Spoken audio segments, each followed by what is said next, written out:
Hi, it's October 20th, 2008, and I'm James Alexander.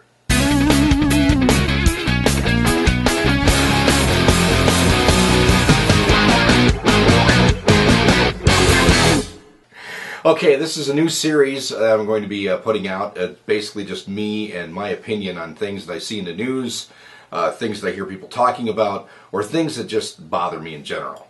Okay, first up, the economy. Everybody's talking about the economy. This is bad, that's bad, stocks are going down, stocks are going up. Nobody knows what's going on. But I certainly know that the government doesn't know how to fix it. Now, they want to throw in some big bailout solution and whip money at it, which is not the way to handle anything. So we obviously don't have a handle on what's going on. We obviously don't have the right solutions. So throwing money at it isn't the solution. Now, I don't have the answer, but I'm sure there's a whole lot of people out there that do. And let me tell you, it's not our elected officials in government. They don't have a clue of what's going on.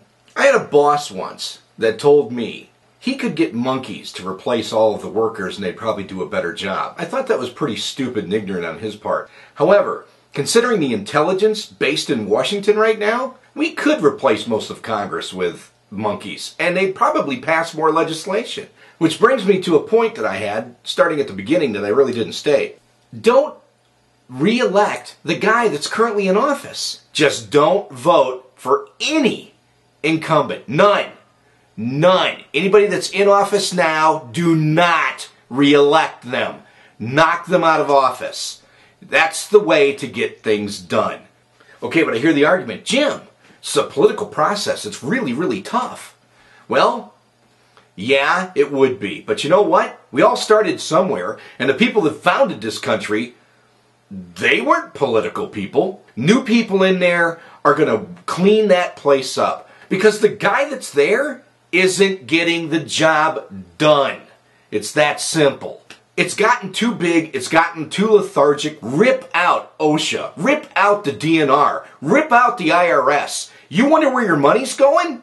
That's where it's going. Ridiculous, stupid programs that have been built up since the early 1900s. Don't believe me?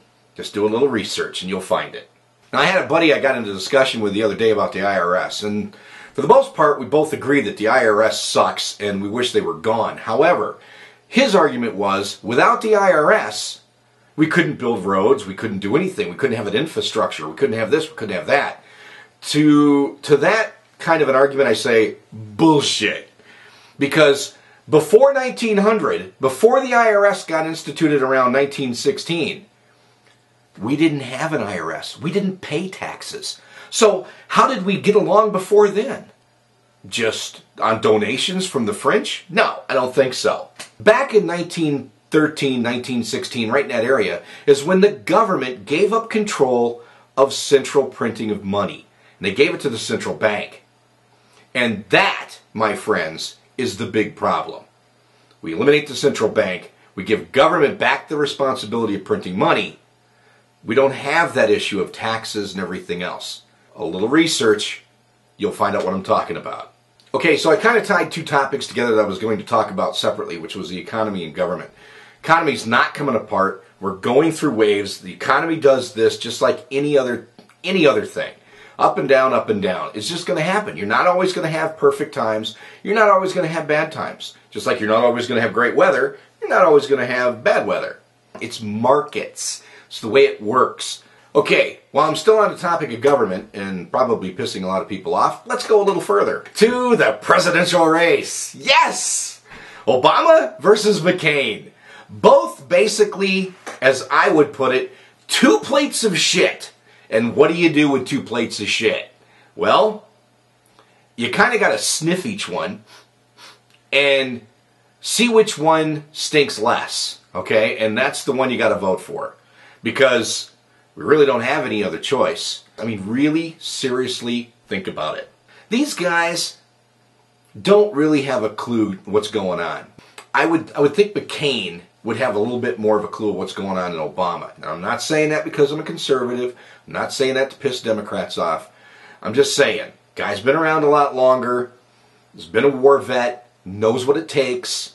Obama? No, not really. I'm up in the air of who to vote for. I really don't know. I was thinking, you know what? I'm just going to vote for my brother. Not because my brother's smart or anything, because he's not. Pretty much burned himself out back in the 70s on drugs. But I bet you he could do a better job, because he could sit around and just think about things all the time. Yeah, man. You know, I think what we need is to all, like, get together and listen to the Doobies, man. Okay, enough on that. Probably pissed a lot of you off, but hey, that's my opinion. That's basically why I'm doing it, because it's my opinion. It's not yours. It's not my brother's. It's mine. All right, here's the deal. We're doing this every Monday. The length of it's going to vary every once in a while, but it's things, like I said, that I see in the news, that I hear people talking about, my friends talking about, or things in general that just piss me off. If you guys got topics you want me to look at that you think I'm going to get ticked off at, put it down here in the comments. If you guys like me, dislike me, whatever, let me know. I really want to know. I really want to hear what you think. Really. Trust me. Okay, that's enough out of me. I'm James Alexander, and you've just listened to my opinion.